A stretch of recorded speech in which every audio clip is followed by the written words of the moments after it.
के अंदर ये दुर्गुण होता है कि कुत्ता अपने ही जाति वाले से वैर करता है। तो हम लोग वैर भाव को, द्वेष भाव को छोड़ दें। दो कुत्तों की आपस में बातचीत चल रही थी, कुत्तों की बातचीत नहीं होती। कभी लोग कल्पना किया करते हैं। क्या बात चल रही थी कि अब तो तुम्हारे खानदान में और हमारे खानदान में दोस्ती हो गई है। अब तो ऐसा करेंगे, मिलजुल करके रहा करेंगे, मिलजुल करके खाया करेंगे, और जैसे भेड़ें एक दूसरे के ऊपर पैर रख करके सो जाती हैं, ऐसे ही हम सोया करेंगे। दूसरा कहने लगा, हाँ बात तो ठीक है, अब तो ऐसा ही करेंगे। इतनी ही देर में किसी ने देखा भाई ये कुत्ते होकर के आपस में इतने मीठे जो है ना प्यार से कैसे चल रहे हैं, और उसने एक टुकड़ा जो है उनके पास में डाल दिया रोटी का, और इनकी लड़ाई जो है वो दोबारा से शुरू हो गई। तो संसार के अंदर ये कहावत प्रसिद्ध है कि कुत्ते का कुत्ता बैरी, एक कुत्ते का दूसरा कुत्ता ही विरोधी होता है। तो हमको ये कहा गया कि हम कुत्ते के जैसे न बने। अगर हम द्वेष ही ज्यादा करते हैं, हर एक के साथ द्वेष करते हैं, और अपने ही जैसे लोगों के साथ में द्वेष करते हैं, अपने ही भाई के साथ में द्वेष करते हैं। आप न्यायालयों में जाकर के देखें, वहां जो मुकदमेबाजी चल रही है, भाइयों की आपसी मुकदमेबाजी चल रही है, जो इकट्ठे बड़े हुए थे उनकी चल रही है, जो कभी मित्र हुआ करते थे उनकी चल रही है, जो कभी लंबे समय तक पार्टनर थे उनकी चल रही है। तो अपने साथियों के साथ में ही हम द्वेष करते हैं। वेद का मंत्र हमको ये संदेश देता है कि स्व या तुम जयी है, मनुष्य तू कुत्ते की चाल को छोड़ दे। लियो टॉल्स्टॉय लिखते हैं, वो कहते हैं कि एक कुत्ता जो है वो शीशे के मकान के अंदर घुस गया, और मकान के अंदर घुसा तो घुसते ही शीशे के अंदर उसने अपनी शक्ल उसको दिखाई दी, एक शीशे में दिखाई दी, लेकिन उसको लगा ये कोई दूसरा कुत्ता आया है। अच्छा, उसको देख करके इसको गुस्सा आ गया, अच्छा मैं तो आया था इतनी सुंदर जगह पे, इसकी कैसी हिम्मत हो गई, ये कैसे आ गया यहाँ, जबकि वहां कोई दूसरा था ही नहीं। उसके बाद अगले शीशे में गया, फिर एक और कुत्ता दिखाई दिया। बोले ये सारे के सारे जो है, घूमता रहा और देखता रहा, ये सारे यहाँ पर आ गए। तो इसने क्या सोचा कि इनको अभी यहाँ से भगाता हूँ, और भगाता हूँ तो इसने अपनी पूंछ को पीछे अकड़ा लिया। कुत्ते की पूंछ ये बताती है कि इसको गुस्सा आया हुआ है, ये अभी प्रेम कर रहा है, क्या कर रहा है, तो उसने पूंछ को अकड़ा लिया। तो जैसे ही इसने पूंछ को अकड़ाया तो शीशे के अंदर जहां इसकी प्रतिकृतियां थी सारी, वहां पर सबकी पूंछें खड़ी हो गई। अब ये सोचने लगा, अच्छा ये मुझे डराना चाहते हैं, अभी देखता हूं इनको। और उसके बाद में इसने मुंह को ऐसे खोला।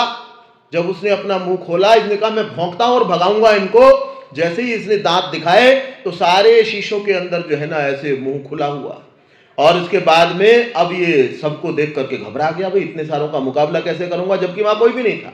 फिर इसने क्या किया, अपनी पूंछ को वापस दबा लिया टांगों के बीच में, और मुंह को नीचा किया, और ऐसे करते हुए वो बाहर निकल गया। ऐसी ही मनुष्यों की स्थिति है। और वो कहते हैं, टॉल्स्टॉय लिखते हैं कि एक और कुत्ता भी आया, और कुत्ता आया और उसने देखा कि मेरी प्रतिकृति जो है, मेरी परछाई जो है ये दिखाई दे रही है, और उसको भी यही लगा कि ये तो जो है दूसरा कुत्ता है। फिर अगला तीसरा है, चौथा है, 8वां है, 15वां है।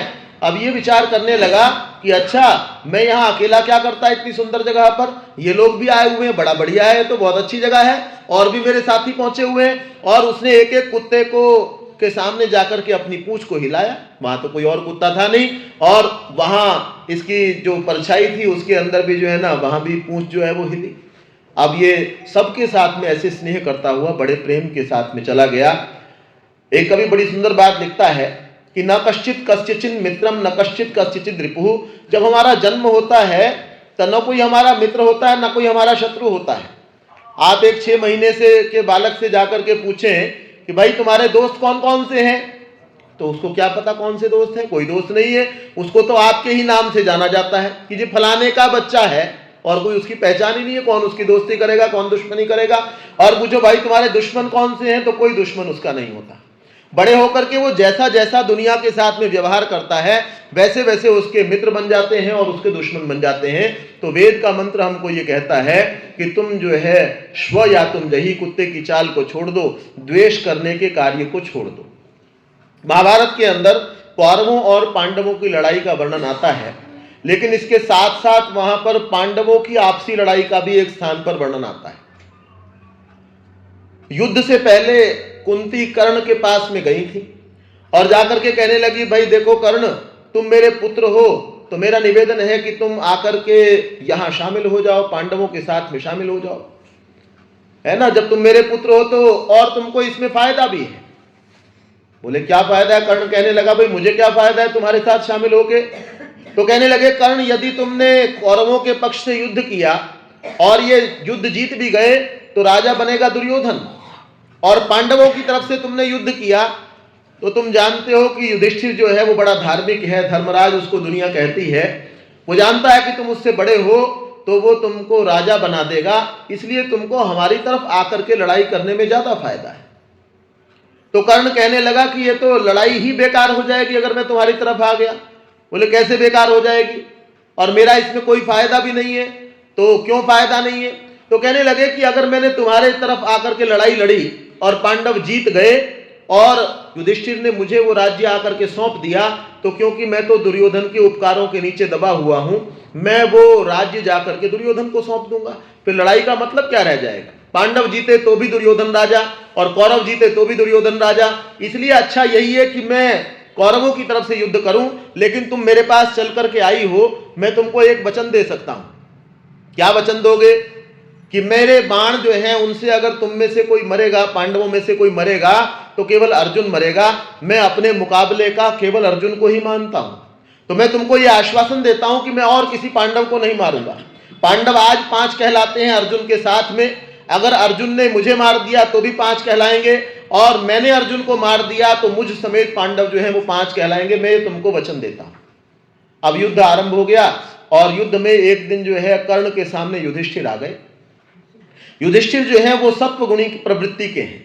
सत्वगुणी प्रवृत्ति वाला जो व्यक्ति होता है जल्दी निराश हो जाएगा, जो है ना बहुत सज्जन धर्मात्मा टाइप का जो आदमी है वो व्यक्ति जो है आपको जरा सी छोटी मोटी उसका अपमान हो जाएगा, वो बहुत दुखी हो जाएगा। और जो ये तिकड़मी बुद्धि के दूसरे लोग हैं ये परेशान नहीं हुआ करते, है ना, इनके साथ बहुत कुछ होता रहता है, ठीक है भाई हमने भी उसके साथ ऐसा किया था, उसने कर दिया, आपकी बार कोई बात नहीं, अगली बार देख लेंगे। तो युधिष्ठिर जो है वो जल्दी निराश, जल्दी परेशान हो जाया करते। तो कर्ण के सामने आ गए और कर्ण को ये ध्यान था कि मैंने जो है ना युधिष्ठिर को मारना नहीं है, तो ये सूक्ष्म युद्ध कर रहे थे, ऐसी लड़ाई लड़ रहे थे जिससे सामने वाले को हानि ना हो। तीर तो चलाएं, काम तो करें, अस्त्र शस्त्र तो फेंकें, लेकिन जिससे वो निहत्था हो जाए। और अंततो गत्वा कर्ण ने युधिष्ठिर को निहत्था कर दिया। निहत्था करने के बाद इशारा किया कि जा यहां से, कि तुझे मारता नहीं हूं। अब जो योद्धा युद्ध भूमि के अंदर रणभूमि में जाता है वो 2 विचारों को लेकर के जाता है। पहला विचार ये होता है कि मैं आज मेरे सामने जो जो आए उसको मैं मार गिराऊं, पहला विचार ये होता है। और दूसरा विचार होता है कि अगर मैं सामने वाले को ना मार पाऊं तो सामने वाले के बाण से, सामने वाले के त्रिशूल से, सामने वाले के हथियारों से मुझे मृत्यु की प्राप्ति हो और मैं वीर गति को प्राप्त कर लूं। ये 2 विचार लेकर के कोई योद्धा जाता है। और इस समय युधिष्ठिर का बड़ा अपमान हो गया कि मुझे निहत्था करके और मुझे छोड़ दिया तो निराश हो गया तो दिन के समय में ही लड़ाई छोड़ करके और जहां रात्रि में छावनी में विश्राम किया करते थे वहां आ गया। अब अर्जुन ने बहुत देर तक युधिष्ठिर दिखाई नहीं दिए तो ढूंढने लगे उनको, ढूंढते ये भी छावनी में पहुंच गए। और छावनी में पहुंचते ही युधिष्ठिर ने अर्जुन को पूछा, अरे तुम कर्ण को मार करके आए कि नहीं आए? तो इसने कहा नहीं जी, आज तो अब इसकी बात ही नहीं पूरी हुई। हम लोग जब गुस्से में होते हैं ना, सामने वाले की बात ही पूरी नहीं सुनते, अपनी कहते रहते हैं। इसने बोला नहीं जी, अभी तो आज तो इतना बोला था। बोले अरे तुझे धिक्कार है कि भाई का अपमान करने वाले को जीता छोड़ करके तू आ गया, और तेरी गांडीव को धिक्कार है। जब गांडीव को धिक्कार ऐसा बोला तो अर्जुन जो है वो, गांडीव उसके धनुष का नाम था, धनुष को उठा के खड़ा हो गया। और उठा करके खड़ा हो गया तो कृष्ण ने पूछा, भाई यहां तूने कहां से धनुष उठा लिया, आप कौन सा युद्ध भूमि में खड़ा है? तो कहने लगे आपको मेरी प्रतिज्ञा का नहीं पता क्या? क्या प्रतिज्ञा है तेरी? कि कोई मेरे गांडीव के विषय में एक भी शब्द कहेगा, कोई अपशब्द कहेगा तो मैं उसको मार डालूंगा। मुझे कहा, मैंने सहन कर लिया, अब ये धनुष के बारे में बोलेंगे तो मैं मारूंगा।